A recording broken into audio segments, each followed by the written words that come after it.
सूरज ढल चुका था, फिर भी क्षितिज गुलाबी चुनरी ओढ़ कर और भी लुभावनी लग रही थी। आबू का खूबसूरत प्राकृतिक नजारा कैमरे में कैद कर लेने को किसी का भी मन उतावला हो उठे ऐसा था। मन को प्रसन्नता से भर देने वाले अनुपम करिश्माई मंजर आंखों की ठंडक बने हुए थे। धीमे धीमे पश्चिम की ओर क्षितिज पर मंडराने वाली सिंदूरी रोशनी अपनी रौनक समेटते हुए अंधेरे के आगोश में ढलने लगी। गाढ़ अंधेरा हो जाए उससे पहले तावड़े को फर्नांडिज का पर्स हासिल करने की तलब लगी थी। वारिस खान की आत्मा का अचानक प्रकट होना और फिर गायब हो जाना बात कुछ हजम नहीं हो रही थी। तावड़े गुमनाम अंधेरों के इस भंवर से बहुत जल्द ही बाहर निकल जाना चाहता था, क्योंकि ऊपरी अफसरों और लोगों को कैसे बता सकता था कि ये सारी हत्याएं बदले की भावना से एक प्रेतात्मा ने की है। कौन यकीन करेगा मेरी बात पर? लोग हंसेंगे मुझ पर, कहेंगे अपनी नाकामी छुपाने के लिए कोई मनगढ़ंत कहानी बनाई है मैंने। तावड़े का सर भारी हो रहा था। अब वो लोग उस कच्ची सड़क की ढलान लोंग रहे थे। संभल कर ड्राइव करते हुए तावड़े ने उस वट वृक्ष के नीचे गाड़ी को रोका। इतना घटादार वृक्ष जिया ने अपनी जिंदगी में कभी नहीं देखा था। उसकी शाखाएं आपस में उलझ गई थीं। बहुत सारे कंकालों को एक साथ मिलाकर किसी ने ऊपर बांध रखा हो, ऐसा नजारा था। ऊपरी छोर पर शाखाओं के घेरे में छुपकर जगह जगह गिद्धा ने डेरा डाला था।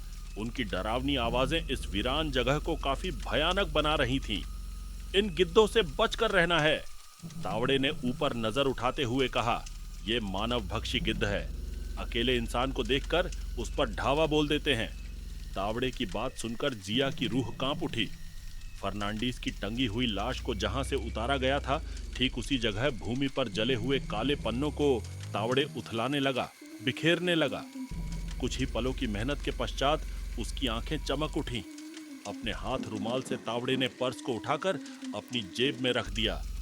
अंधेरा हो जाए इससे पहले हमें गुलशन की डेड बॉडी को बाहर निकाल लेना है। तावड़े काफी जल्दी में नजर आ रहा था, पर हम कब्र की मिट्टी को कैसे उड़ेलेंगे? सुल्तान की बात सुनकर तावड़े के दिमाग ने तुरंत वो बात पकड़ ली। आप कुछ भूल रहे हैं सुल्तान भाई, अभी अभी हमने वारिस खान की आत्मा से कुछ बातें सुनी हैं। ढाबे वाले छोरे और फर्नांडीज ने मिलकर फावड़े से 5 फुट लंबा और 1 फुट चौड़ा गट्ठा तैयार किया था। यकीनन फावड़ा उस बंद ढाबे पर होना चाहिए। आप यहाँ गाड़ी में बैठो, मैं ले आता हूँ। नहीं सर, हम भी चलते हैं। माहौल की नजाकत देखते हुए जिया को वहां रुकना ठीक न लगा। वह प्रेतात्मा पीछे लगी हुई है। अगर उसने तावड़े को अकेला देखकर लूढ़का दिया तो फिर गुलशन की डेड बॉडी हासिल करना और भी मुश्किल हो जाएगा। ठीक है, आप लोग भी चलो। तावड़े ने जरा भी ऐतराज नहीं जताया। अंधेरा होने लगा था। धीमे धीमे ठंडी हवाएं अपना असर दिखा रही थीं। हरे भरे पेड़ पौधे धीमी सरसराहट पैदा करके माहौल को बदलने लगे थे। ढाबे के कंपाउंड में तावड़े के पीछे सुल्तान ने जैसे ही कदम रखा कि तभी काफी वक्त से गूंगा रहा सुल्तान का मोबाइल बज उठा। कहां हो अब तक? इतनी देर कैसे हुई? बहू का कोई सुराग मिला? कॉल रिसीव होते ही सुल्तान की बेगम ने एक के बाद एक सवाल दागे। अभी बात नहीं हो सकती, फोन रख दो, मैं वहां आकर सब बताता हूं। सुल्तान ने धीमे से फूस फूसाते हुए कहा। सुनिए, आप सुनिए तो सही। बेगम चिल्लाती रही और सुल्तान ने कॉल डिस्कनेक्ट करके फोन जेब में ठूंस दिया। ये देखकर जिया ने राहत की सांस ली।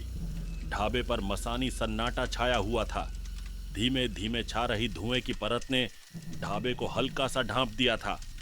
अंधेरा चारों ओर से उतरा। दूर से दिखाई दे रहा आधा चंद्रमा अपने प्रकाश पुंज का जादू बिखेरने लगा था। ढाबे की ओर हम जैसे जैसे आगे बढ़ने लगे, ऐसा फील हुआ कि कोई रहस्यमयी जगह की छानबीन करने हम ना आए हो।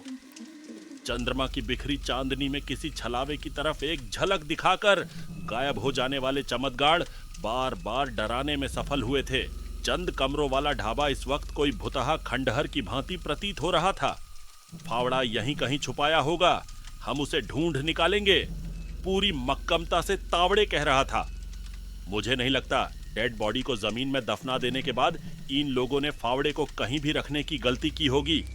जरूर किसी कमरे में छुपा दिया होगा। नहीं सुल्तान भाई, इन लोगों में इतनी अक्ल कहां? जंगली घास फूस को साफ करने हेतु अक्सर ऐसा फावड़ा ढाबे वाले रखते हैं और वो मकान के बाहर ही कहीं पड़ा मिल जाएगा। ढाबे के आसपास का एक एक कोना देख लेने का मन बनाकर वह आगे बढ़े ही थे कि तभी ढाबे के मैन डोर करीब कुछ हलचल हुई। तीनों ने एक साथ उधर देखा। पहली नजर में अंधेरे के अलावा वहां कुछ नजर नहीं आया। अपने मोबाइल टॉर्च से जिया ने ढाबे के मेन डोर का जायजा लिया। अचानक एक काला कुत्ता दौड़ता हुआ तीनों के बीच में से निकल गया। सुल्तान और जिया की सांसें एक पल के लिए रुक गई। वहां और कोई नहीं है, ये कुत्ता ही था। तावड़े ने अपना ज्ञान प्रकट किया। जिया ने अपने होठों पर उंगली रखकर दोनों को चुप रहने का इशारा किया। वह मोबाइल टॉर्च लेकर ढाबे के मुख्य द्वार की ओर बढ़ रही थी। अंधेरा गहराता जा रहा था। दूर दूर से कुत्तों के रोने की आवाजें सुनाई दे रही थीं, मगर इस वीरान जगह पर कहीं कोई हलचल नहीं थी। आसमां में काला धुआं बादलों की तरह उमड़ आया था। उस धुएं के साथ लुका छुपी खेलने वाले निशाचर पक्षी हजारों की तादाद में ऊपर मंडराने लगे थे। अब तक कुछ भी नजर नहीं आया था, फिर भी जिया बहुत चौकन्नी थी। कुछ अगमचेती हुई हो, ऐसे रहस्यमय ढंग से ढाबे के इर्द गिर्द सहमी हुई निगाहों से वो देख रही थी। वो तीनों जैसे ही ढाबे के डोर तक पहुंचे कि तभी धनुष्य में से छूटे तीर की मानिंद एक लंबी परछाई अन्य ने निकलकर जंगल की ओर दौड़ लगाई। हड़बड़ाकर आनन फानन में जिया ने टॉर्च के उजाले में उसका चेहरा देखा। उसी ने ही क्यों, सुल्तान के साथ तावड़े ने भी उसको देखा। 5.5 फुट का एक लंबा गोरा लड़का हाथ में किसी का कटा हुआ सिर लेकर भागा। कटे हुए सिर के लंबे बालों को उसने मजबूती से पकड़ रखा था और खून से सना कटा हुआ सिर उसके हाथों में झूल रहा था। जिया का हाथ हवा में उसकी ओर लहराया। उसके मुख से फटी हुई चीस निकली, अमना! रुक जाओ अमन! क्या ये तुम हो? वह तेजी से अंधेरे में गर्क हो गया। सुल्तान का मुख भी फटा सा रह गया। काफी हिम्मत जुटाकर सुल्तान इतना बोल पाया, वो कटा हुआ सिर गुलशन का है। सुल्तान की बात सुनकर तावड़े के पैरों से जैसे जमीन खिसक गई। ढाबे के पीछे जिधर अमन ने दौड़ लगाई थी उधर जिया भी भागी। सुल्तान और तावड़े एक और उलझन के पीछे भागे। अमन के हाथ में गुलशन का कटा हुआ सिर था। सुल्तान का दिमाग चकराने लगा था।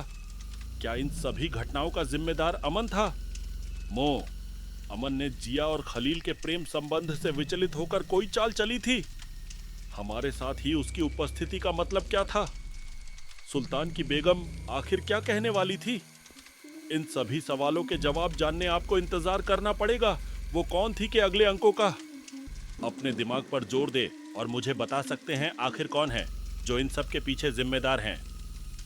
आगे जानने के लिए सुनते रहे और अपने दोस्तों के साथ शेयर करें, कमेंट करके अपनी राय बताएं और हमारे चैनल को सब्सक्राइब करना न भूलें।